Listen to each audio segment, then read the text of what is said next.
여러분 반갑습니다. 요한복음 말씀 묵상 시간입니다. 우리가 죽음의 종이 되지 말고 하나님의 자녀, 이 생명의 자녀가 되어서 기쁨을 누리고 또 생명을 누리고 참된 자유를 누리며 안식을 누리며 살아갈 수 있기를 간절히 소망합니다. 여러분 지금 우리는 요한복음 11장, 12장을 살펴보고 있는 중입니다. 요한복음 2장에서 12장까지가 어떤 단락이었습니까? 그것은 예수님의 표적 단락입니다. 그래서 6개의 표적이 있었습니다. 가나 혼인잔치에서 물로 포도주를 만드는 표적이 첫 번째 표적이었습니다. 두 번째 표적은 이 역시 가나라고 하는 지역에서 일으킨 표적인데 바로 왕의 신하의 아들을 고치는 표적이었습니다. 그리고 세 번째 표적은 베데스다 연못가에서 38년 된 병자를 예수님께서 고치신 표적이었습니다. 네 번째 표적은 오병이어의 사건. 그래서 이 오병이어로 5천 명을 먹인 이 표적이었습니다. 그리고 다섯 번째 표적은 나면서 한 번도 앞을 보지 못한 그 시각장애인을 예수님께서 고친 표적이었습니다.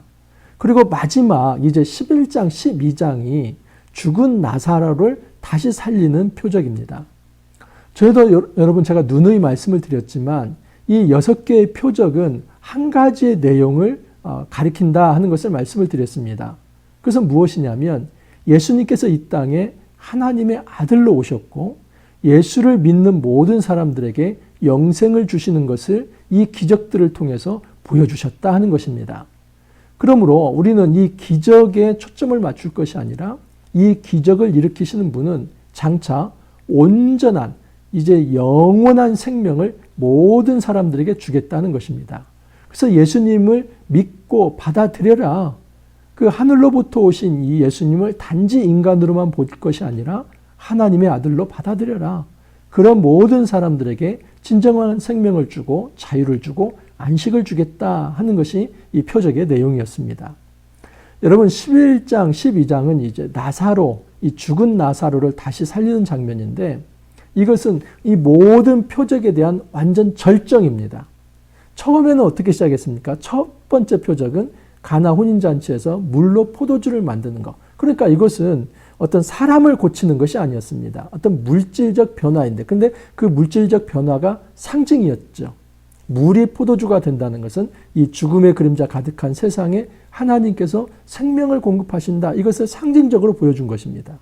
근데 이것이 좀 이제 왕의 신하의 아들을 고치는 이 질병. 근데 그것보다 더 심각한 이제 38년 된 병자를 고치는 것. 그보다 더 큰 이적. 이제 오병이어를 가지고 5천 명을 먹인 그것은 하늘의 양식으로 생명을 주겠다. 예수님은 나의 살과 피를 통해서 너희들에게 진정한 영생을 주겠다. 그렇게 말한 거 아닙니까?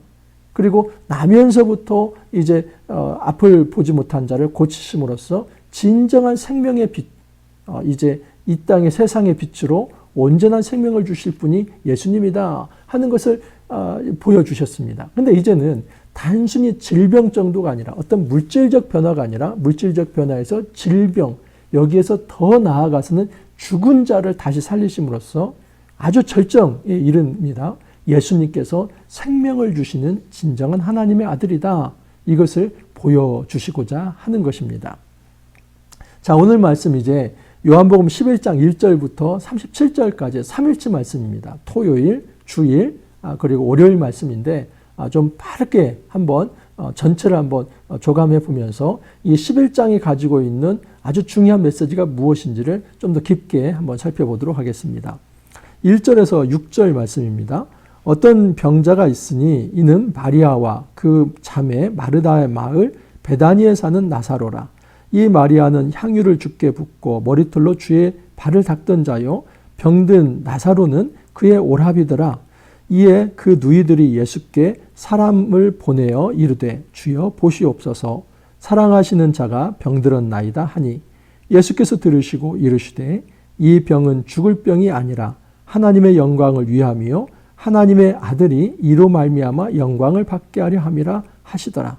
예수께서 본래 마르다와 그 동생과 나사로를 사랑하시더니 나사로가 병들었다 함을 들으시고 그 계시던 곳에 이틀을 더 유하시고. 여러분 여기 보면 2절에 아주 독특한 표현이 나와 있습니다. 이 마리아는 향유를 주께 붓고 머리털로 주의 발을 닦던 자다라고 이야기를 합니다. 이것으로만 놓고 보면 이 마리아가 지금 나사로가 죽기 전에 예수님을 잘 영접했던 사람이다라고 볼 수 있습니다. 하지만 그렇지 않습니다. 지금 이 마리아가 향유를 붓고 자기 머리털로 예수님의 발을 닦은 사건은 나사로의 죽음 이후에 있는 사건입니다. 한번 12장을 보시면 12장 1절에 6월절 엿새 전에 예수께서 베다니에 이르시니 이곳은 예수께서 죽은 자 가운데서 살리신 나사로가 있는 곳이라. 그렇죠? 여러분 지금 이 나사로를 죽은 자 가운데서 살리시고 그 다음에 다시 나사로의 집을 방문했을 때입니다. 그때 마리아는 지극히 비싼 향유 곧 순전한 나드 한 근을 가져다가 예수의 발에 붓고 자기 머리털로 그의 발을 닦으니 향유 냄새가 집에 가득하더라. 그렇죠? 그래서 나사로를 죽은 자 가운데서 다시 살리시고 그리고 그 집에 예수님이 다시 방문하셨을 때 이 마리아는 그 감격과 감사의 마음으로 이제 향유를 붓고 자기 머리털로 예수님의 발을 닦는 가장 겸손과 감사의 마음을 표현했던 겁니다. 자, 그때 이 가룟 유다라고 하는 사람이 아주 비판을 하죠. 아니 이 비싼 향유를 왜 이렇게 허비하냐? 300 데나리온이나 된다. 그럼 300데나리온 뭐 노동자 1년 품삯 아닙니까? 이 비싼 거 한 3천만 원 이상 되는 것을 왜 이렇게 허비를 하냐? 그러니까 예수님께서 이런 말씀을 합니다. 12장 7절에 보면 예수께서 이르시되 그를 가만두어 나의 장례할 날을 위하여 그것을 간직하게 하라. 원래 여러분 이제 장례할 때 다시 말해서 이제 시체에 기름을 바르는 그런 행위들이 있습니다. 근데 예수님께서는 이 여인이 지금 자기 발에 향유를 붓고 자기 머리털로 닦는 것은 장차 예수님의 어떤 죽으심을 예비하는 거다. 이렇게 얘기를 한 겁니다. 그러니까 11장 처음과 12장이 지금 이 여인이 예수님께 이제 기름을 붓고 이제 예수님의 발을 머리털로 닦는 이것으로 이 틀을 만듭니다. 그리고 그 틀 안에 어떤 에피소드가 들어가 있냐면 바로 이 죽은 나사로를 다시 살리는 장면입니다. 그렇다면 이 죽은 나사로를 다시 살리던 이 장면이 예수님의 장례와 매우 연결되어 있습니다. 여러분, 죽은 나사로가 다시 살아났다 하는 것은 예수님이 지금 장례, 예수님께서 십자가를 치신 사건, 그리고 죽은 나사로를 살리신 분이라면 예수님이 십자가를 지셨지만 다시 부활할 것이다. 그래서 사실은 죽은 나사로를 다시 살리심으로써 그냥 죽은 나사로 하나를 살리는 이 기적의 표적이 있는 것이 아니라 그 기적을 일으킨 분은 예수님 자신이 장차 십자가를 지고 죽을 것이지만 예수님은 다시 부활하고 살아나실 진정한 부활의 주이며 부활의 근원이다 하는 것을 먼저 보여주신 것입니다. 이것을 여러분 가지고 있어야만 이 표적에 있어서 길을 잃지 않습니다. 자, 그런데 한 가지 이상한 것이 있습니다. 6절을 보시면 나사로가 병들었다 함을 들으시고 그 계시던 곳에 이틀을 더 유하시고, 여러분 지금 나사로가 병들었다는 얘기를 지금 전해 들었습니다. 그러면 바로 그 나사로를 고치기 위해서 움직여야 하지 않습니까? 근데 예수님께서 움직이지 않습니다. 그러면서 예수님이 뭐라고 얘기하냐면 이제 이 병들었습니다. 그럼 이제 보고를 들었을 때 예수님께서 이 병은 죽을 병이 아니라 하나님의 영광을 위하며 하나님의 아들이 이로 말미암아 영광을 받게 하려 함이라. 지금 너희들이 나사로 죽겠다고 왔지만은 이 병은 죽을 병이 아니다. 하나님의 영광을 위한 것이고 하나님의 아들이 이것으로 인해서 영광을 받을 것이다. 뭐 이것만 보면은 아직 나사로가 살아있을 것 같습니다. 하지만 여러분, 지금 이 이야기를 전해 들었을 때 이미 나사로는 죽었습니다. 자, 제가 그걸 증명해 드리면 이제 주일 말씀인데, 주일 말씀에 보면 11장 17절에 예수께서 와서 보시니 나사로가 무덤에 있은지 이미 나흘이라. 여러분, 지금 나사로가 죽은 지 며칠이라고요? 나흘입니다. 그러면 최소한 지금 그의 누이들이 나사로가 좀 병들었다 하면서 보냈던 것은 나흘 전이죠. 여러분, 지금 이 예수님이 계시던 곳과 이 베다니의 거리가 한 이틀 거리라고 하는 것을 알 수 있습니다.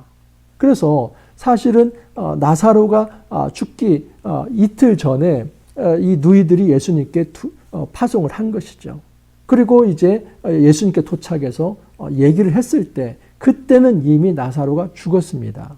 그리고 예수님은 나사로가 죽은 것을 사실은 알고 있었습니다. 그러면서도 예수님은 지금 나사로가 병들었다함을 들으시고 그곳에서 이틀이나 더 유하시면서 어떤 말씀을 하셨냐면 이 병은 죽을 병이 아니라 하나님의 영광을 위한 것이다. 그러면 문제가 생기죠. 예수님은 나사로가 죽은지도 모르고 이 병은 죽을 병이 아니다. 그렇게 말씀을 하셨는가? 여러분, 그 뒤에 보면 이제 해답이 있습니다. 11절 이하를 보면 이 말씀을 하신 후에 또 이르시되 우리 친구 나사로가 잠들었도다. 이거 누가 한 말씀이냐면 예수님이 하신 말씀입니다. 그러니까 예수님은 이 나사로가 병들었다라는 이야기를 들었을 때 어떻게 말씀하시냐면 우리 친구 나사로가 잠들었다. 그러니까 많은 사람들이 그러면 잠들었으면 그것은 아마 병들었을 것을 그렇게 말씀하신 것 같은데 그럼 깨우러 가면 되지요. 그렇게 얘기를 합니다. 제자들이 이르되 주여 잠들었으면 낫겠나이다. 근데 예수님께서 여기에 대해서 한마디 더 하시는 겁니다. 예수는 그의 죽음을 가리켜 말씀하신 것이나 그들은 잠들어 쉬는 것을 가리켜 말씀하신 줄 생각하는지라. 이에 예수께서 밝히 이르시되 나사로가 죽었느니라. 여러분, 이것으로 놓고 볼 때 예수님이 나사로가 죽었다는 것을 알았습니까? 몰랐습니까? 알았지요. 그리고 이미 죽은 것을 알았고 그것을 알았으면서도 이틀이나 더 지체했고 또 지체하는 기간에 예수님께서 뭐라고 말씀하시냐면 이것은 죽을 병이 아니다. 그리고 이것은 하나님의 영광을 위한 것이다. 그렇게 이야기를 한 겁니다. 자, 그러면 예수님이 왜 이틀이나 더 지체하는가? 여러분, 유대의 이 장례 문화를 볼 필요가 있습니다. 자, 11장 17절에 보면 예수께서 와서 보시니 나사로가 무덤에 있은지 이미 나흘이라고 했죠. 자, 유대의 장례 문화가 있는데 유대인들이 가장 싫어하는 것은 무엇이냐면 부정하게 여기는 것은 시체입니다. 이건 율법이 그렇게 되어 있습니다. 죽은 시체를 만지면 부정했기 때문에 그 사람은 아주 이제 하루 동안 머물러 있어야 하고 또 물로 씻어야 하면 대단한 부정입니다. 이스라엘 사회에서 시체를 만진 것은. 그렇기 때문에 누군가가 죽었을 때 반드시 24시간 이내에 장례를 치릅니다. 어떤 장례를 치르는 곳은 어디냐면 이제 좀 그 자연 동굴 거기에 이제 그 어떤 안치를 하기도 하고 또 이스라엘 사회는 그 석회암들이 많습니다. 그래서 석회암은 그것을 팔 수가 있습니다. 그래서 그 어떤 이제 석회암을 파가지고 굴을 만들어서 거기에 또 안치하기도 합니다. 그래서 여러분 이스라엘 사회에서는 반드시 가족 중 누가 죽었다 그러면 24시간 내에 그 석회 동굴이나 자연 동굴에 안치를 합니다. 그리고 그 시체를 안치를 하고 조문객은 어디서 봤냐면 집에서 봤습니다. 절대 여러분 그 무덤 가까이에 잘 가지 않습니다. 이것은 나중에 이제 시체에 기름을 바르는 그 행위, 그때 이제 한번 가는 것이고, 이제 일반 사람들 대부분의 조문객은 이 무덤으로 가는 게 아니라 집으로 갑니다. 왜냐하면 이스라엘 사회에서 시체를 만지면 부정하다 여기기 때문에. 자, 그런데 여러분 지금 무덤에 있은 지 며칠이 됐다고요? 나흘이나 되었습니다. 근데 이스라엘 사회에서 어떤 이제 관념이 있었냐면 이 조문객을 받는 기간이 7일입니다.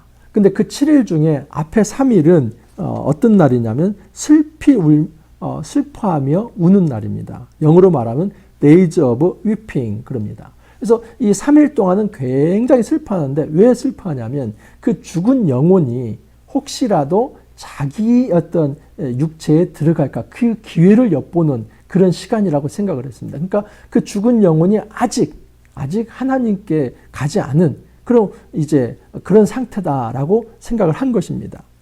그 이제 앞에 3일이 그렇게 되는 거고 뒤에 이제 4일은 어떤 날이냐면 가슴을 치며 애통해하는 날. 그래서 Days of Lamentation 그럽니다.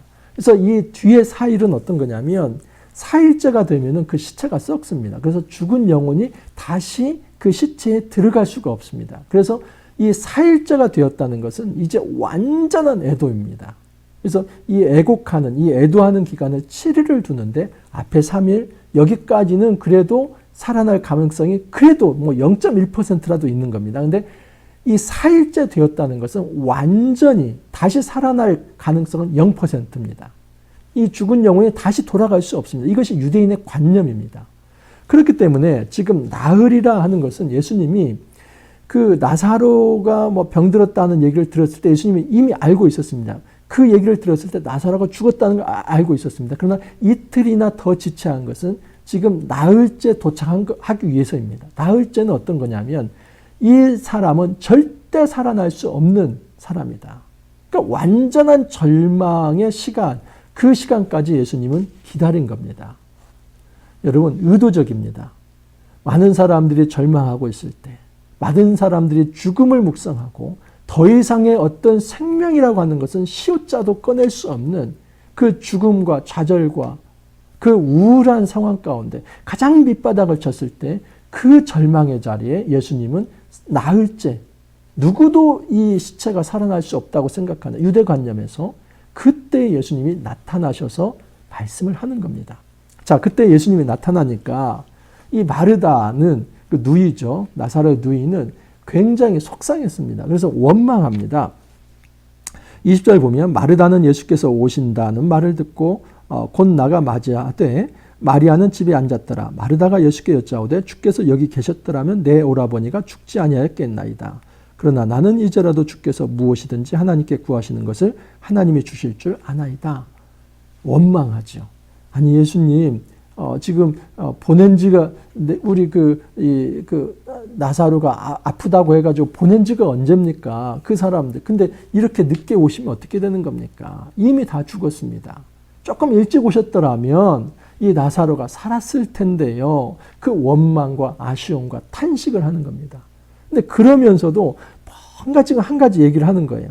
이제라도 주께서 무엇이든지 하나님께 구하시는 것을 하나님이 주실 줄 아나이다. 이것은 여러분 오해하시면 안 됩니다. 이 마르다가 굉장히 믿음이 있어가지고 이제라도 나사로야 살아나라 그렇게 그 말씀하시면 나사로 살아날 것으로 믿습니다. 그걸 말하는 게 아니라 이 죽은 나사로 너무 우리 오라비 죽었는데 마음이 아픈데 지금이라도 우리 예수님 하나님께 좀 기도하시고 뭐라고도 하면 이 나중에 종말에라도 이 오빠에게 죽은 이 오라비에게 좋은 일 있지 않겠습니까? 나중에라도 뭐 살아나는 일 있지 않겠습니까? 그 종말의 때에 그렇게 막연하게 지금 탄식하면서 원망하면서 주님께서 지금이라도 어떻게 좀 해서 우리 나사로 좋은 곳 가게 해 주십시오. 뭐 이런 정도의 이야기입니다.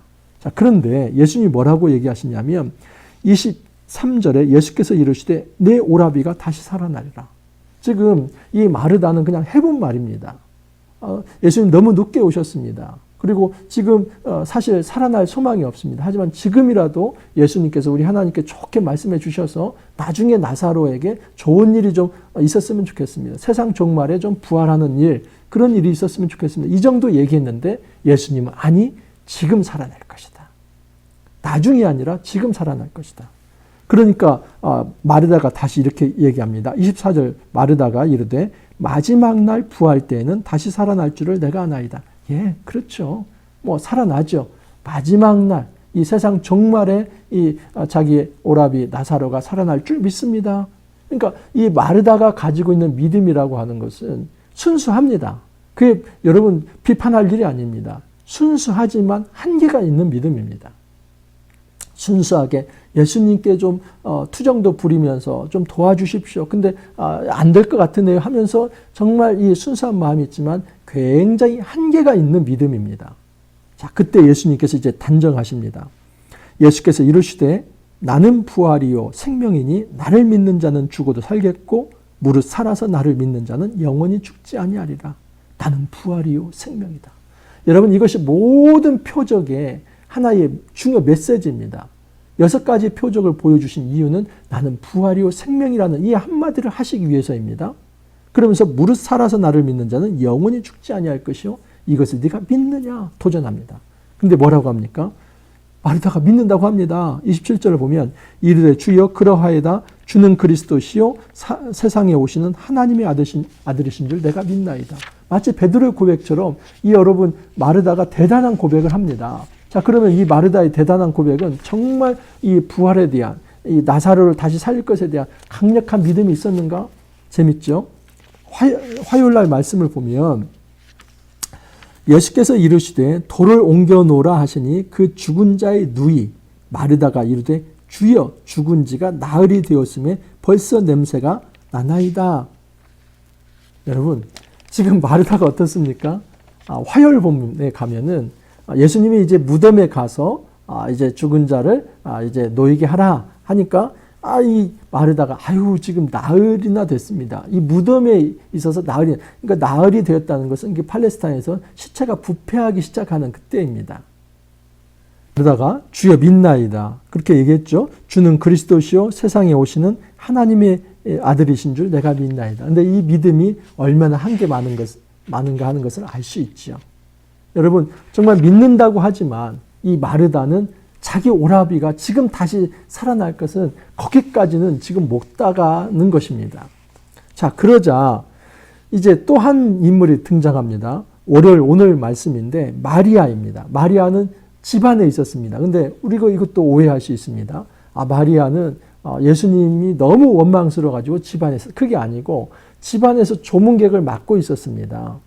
그리고 이제 마르다가 마리아에게 야 마리아야 예수님 오셨다 하니까 이 28절 이하를 보십시오. 이 말을 하고 돌아가서 가만히 그 자매 마리아를 불러 말하되 선생님이 오셔서 너를 부르신다 하니 마리아가 이 말을 듣고 급히 일어나 예수님께 나아가매 예수는 아직 마을로 들어오지 아니하시고 마르다가 맞이했던 곳에 그대로 계시더라. 마리아와 함께 있어 위로하던 유대인들은 그가 급히 일어나는 것을 보고 곧 가러 무덤에 가는 줄 생각하고 따라가더니 여러분 마리아가 속상해가지고 집안에 꽁 하고 있었던 게 아니라 몰랐습니다. 그래서 마르다가 마리아에게 예수님 오셨다 하니까 급히 일어나서 예수님께 나아갔다고 합니다. 근데 한 가지 재미있는 것은 예수님은 그 집안에 들어갈 법합니다.